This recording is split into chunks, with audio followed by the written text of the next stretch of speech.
ఉన్న బంగారాన్ని విడిపించి ఆ రోజు ఆన్లైన్ రేటుకే మేము కొంటాం. Sharma gold company. నమస్కారం, సుమన్ టీవీకి స్వాగతం. ద్వాదశ రాశుల వారికి ఈ మే మాసం అంతా ఏ రకంగా ఉండబోతుంది, నవగ్రహాల స్థితిగతులు ఎలా ఉన్నాయి, ఎటువంటి ఫలితాన్ని అందిస్తున్నాయి అనే విషయాన్ని తెలియజేసేందుకు మనతో పాటు ఉన్నారు జ్యోతిష్య రత్న, జ్యోతిష్య చక్ర వైభవ నిపుణ డాక్టర్ రాళ్లపల్లి రవికుమార్ గారు మనతో పాటు ఉన్నారు. గురుగారు నమస్కారం అండి. నమస్కారం. గురుగారు, ద్వాదశ రాశుల వారికి ఏ రకంగా ఉండబోతుంది మే మాసం అంతా అనే విషయాన్ని తెలుసుకునే ముందు నవగ్రహాల స్థితిగతులు ఏ రకంగా ఉన్నాయి వాళ్ళ మొత్తం అంతా కూడా. రవి గ్రహం వచ్చేసి మనకి వృషభ రాశిలో ఉన్నారు.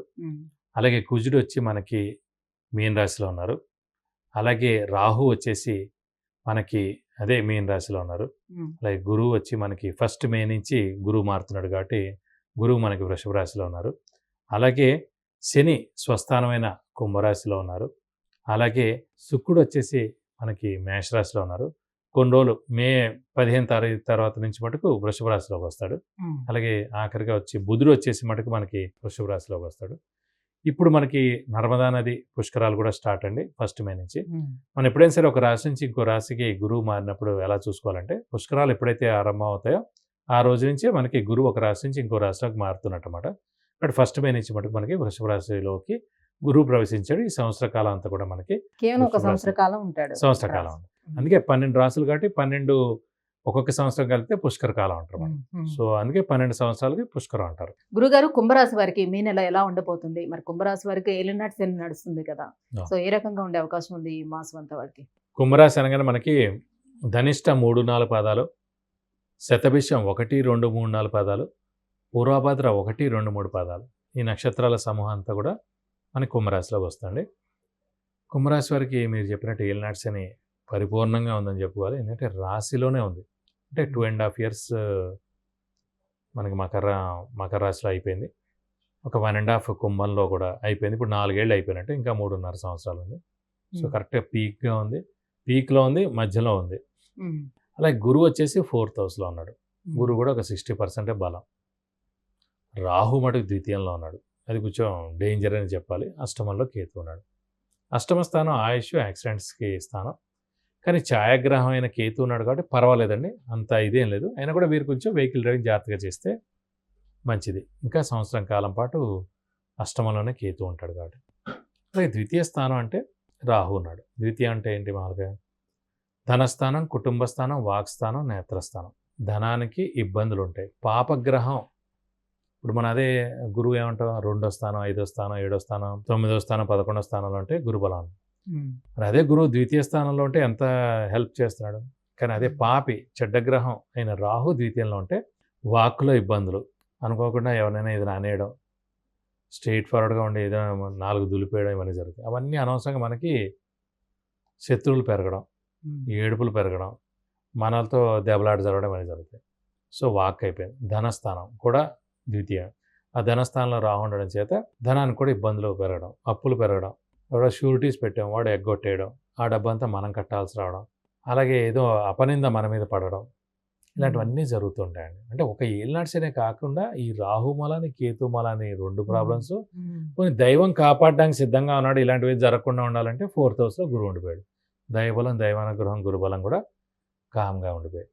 సో ఇంకా జాగ్రత్తగా ఉండాలి ఈ సంవత్సరం కాలం పాటు. కనీసం ఈ సంవత్సరం కాలం పాటు జాగ్రత్తగా ఉంటే, ఫస్ట్ ఆఫ్ ఆల్ రాహు ద్వితీయం నుంచి రాశిలోకి వచ్చేస్తాడు, కేతు సప్తమంలోకి వెళ్ళిపోతాడు, గురువు పంచమంలోకి వెళ్ళిపోతాడు. సో ఈ సంవత్సర కాలం పాటు మనం మౌనంగా ఉండడం ఉత్తమం. ఏలినాటి శని మూలాన్ని స్థానచలనం, ఉద్యోగ మార్పు, ఇల్లు మార్పు, లేదంటే ట్రాన్స్ఫర్ అవడం, లేదంటే వేరే ఊళ్ళో జాబ్ రావడం, ఇవన్నీ జరుగుతాయి. అలాగే ఆరోగ్యం, ఆయుష్, ఇంట్లో పెద్దవాళ్ళు, చిన్నపిల్లల ఆరోగ్య ఆయుష్ విషయంలో జాగ్రత్త. శని కూడా జన్మ రాశి అంటారు కదా, జన్మ రాశిలోనే ఉన్నాడు. జన్మరాశిలో ఉన్నారు కాబట్టి ఇంకా 50% ఎఫెక్ట్ ఉంది. స్వస్థానం అయ్యాడు కాబట్టి, కుంభరాశికి అధిపతి శని అయ్యాడు కాబట్టి, స్వస్థానంలో ఉన్నాడు కాబట్టి 50% ఎఫెక్ట్ ఇస్తున్నాడు. అదే మేషం కానీ, వృశ్చికం కానీ, సింహం కానీ అనుకోండి, చాలా ఎఫెక్ట్ ఉంటుంది ఆ రాశిలో కనుక శని ప్రవేశించినప్పుడు. సో ఇక్కడ ఇంకా 50%కే ఇన్ని ప్రాబ్లమ్స్. అద్వితీయంలో రాహు ప్రాబ్లం, కేతు అష్టమంలో ఉండడం ప్రాబ్లం, గురువు చతుర్థంలో ఉన్నందుకు గురుబలం అయితే అంత లేదు, 50% ఉంటుంది. సో అందుగురించి అంటే మనం మౌనంగా ఉండడం ఉత్తమం. హార్డ్ వర్క్ చేయడం, ఎవరితో కలవకపోవడం, తక్కువగా మాట్లాడడం, ఎక్కువగా మనం ఏదో ఒక మాట వేరే వాడి దగ్గర చెప్పామనుకోండి, మనకి శత్రువు మనకి మిత్రుడికి మిత్రుడు అవ్వచ్చు, గుర్తుపెట్టుకోండి. అదే రూల్. మనకి ఎవడైతే శత్రువు ఉన్నాడో వాడి గురించి మన మిత్రుడితో మనం చెప్తాం, కానీ మన మిత్రుడు ఆ శత్రువుకి మిత్రుడు అవ్వచ్చు. సో ఇవన్నీ తీసుకెళ్ళి వాడికి చెప్తాడు. సో అలా ఇంకా దెబ్బలాట్లు పెరగడం, ఈ ఉన్న మిత్రుడితో కూడా మనకి దెబ్బలాట్లు పెరుగుతాయి. అందుకే మౌనంగా ఉండడం ఈ సంవత్సర కాలం ఉత్తమం. మరి విద్యార్థులకు ఎలా ఉండబోతుంది గురుగారు? విద్యార్థుల మటుకు సువర్ణ అవకాశం. ఎందుకంటే విద్యార్థులకి విద్యాస్థానమే చతుర్థ స్థానం. విద్య అలాగే జ్ఞానం ఇవన్నీ కూడా కారకుడు గురువు. అలా విద్యాస్థానంలో గురువే ఉన్నాడు కాబట్టి విద్యార్థులకు పట్టిందల్లా బంగారం. మరి మంచి ర్యాంకులు, సీటు, మంచి యూనివర్సిటీ రావడం, అలాగే ఫారెన్ కూడా వెళ్ళి చదువుకోవచ్చు. వారికి మంచి సీట్ వస్తుంది, ర్యాంక్ వస్తుంది, అక్కడ చదువుకోవచ్చు కూడా. ఇక్కడ చదువుకోవచ్చు, ఇండియాలో కూడా చాలా బాగుంటుంది. విద్యార్థుల మటు పట్టిందల్లా బంగారం చెప్పుకోవచ్చు. మరి సంతాన పరంగా ఎలా ఉంటుంది? గృహయోగం ఉంటుందా వీళ్ళు? గృహయోగం మాట 100% అండి. ఎందుకంటే గృహయోగం, వాహన యోగం, విద్యాస్థానం, తల్లి స్థానం, సౌఖ్యస్థానం, ఈ 5 కూడా చతుర్థ స్థానం అంటారు. సో సౌఖ్యం బాగుంటుంది, తల్లికి ఏ ప్రాబ్లం లేకుండా ఉంటుంది, తల్లి యొక్క బ్లెస్సింగ్స్ పరిపూర్ణంగా ఉంటాయి. అలాగే వాహనం ఖచ్చితంగా కొంటారు. విద్యార్థులకి సువర్ణావకాశం, విద్య బాగా వస్తుంది. అలాగే గృహయోగం, చతుర్థ స్థానంలో గురువు ఉన్నందుకు ఖచ్చితంగా ఈ సంవత్సరం కాలం లోపల ఎప్పుడైనా సరే గృహం కొనేందుకు అవకాశాలు 100% ఉన్నాయి. మరి ఇంకా ఎటువంటి పరిహారాన్ని పాటించుకోవాలి? ఎందుకంటే ఇటువైపు శని అనుకూలించట్లేదు, గురువు అనుకూలించట్లేదు, రాహుకేతులు అంతా ఇబ్బంది ఉంది కాబట్టి. సో మరి ఏ దైవారాధన చేసుకోవాలి, ఎలాంటి పరిహారాన్ని వీళ్ళు పాటించాలి? సో వీరికి మటుకు శనినే పట్టుకోవాలండి. ఎందుకంటే ఏలినాటి శని ఉధృతి ఎక్కువగా ఉంది కాబట్టి ప్రతి శనివారం ఉపవాసం ఉండడం, అలాగే ఒక శనివారం రోజు రక్తదానం చేయడం, అలాగే వెంకటేశ్వర స్వామిని, ఆంజనేయ స్వామిని ఎక్కువగా ఆరాధించడం, ప్రతిరోజు వెంకటేశ్వర స్వామి, ఆంజనేయ స్వామి అష్టోత్తరం చదువుకోవడం, వెంకటేశ్వర స్వామి గుడికి వెళ్ళి బుధవారం రోజు 40 ప్రదక్షిణాలు, ఆంజనేయ స్వామి గుడికి శనివారం రోజు వెళ్ళి 40 ప్రదక్షిణాలు, అలాగే వడమాల సమర్పించడం, అలాగే సింధూర పూజ, తమలపాకుల పూజ చేయిస్తే కనుక శని యొక్క దోషం మొత్తం తొలగిపోయి మీకు అన్ని విధాలా మంచి చేకూరుతుంది. గురుగారు, కుంభరాశి వారికి ఈ మాసం అంతా ఎలా ఉండబోతుంది? ఎలాంటి పరిహారాన్ని పాటిస్తే వీరికి బాగుంటుందన్న విషయాన్ని తెలియజేసినందుకు ధన్యవాదాలు. నమస్కారం. విద్య, ఉద్యోగం, వాహనం, వ్యాపారం, వివాహం, ఆరోగ్యం, ఆర్థికం, గృహం వీటన్నిటికీ సంబంధించిన విషయాలను తెలుసుకోవాలంటే కింద స్క్రోల్ అవుతున్న నెంబర్కి వాట్సాప్ మెసేజ్ చేసి గురువు గారి అపాయింట్మెంట్ ను పొందవచ్చు.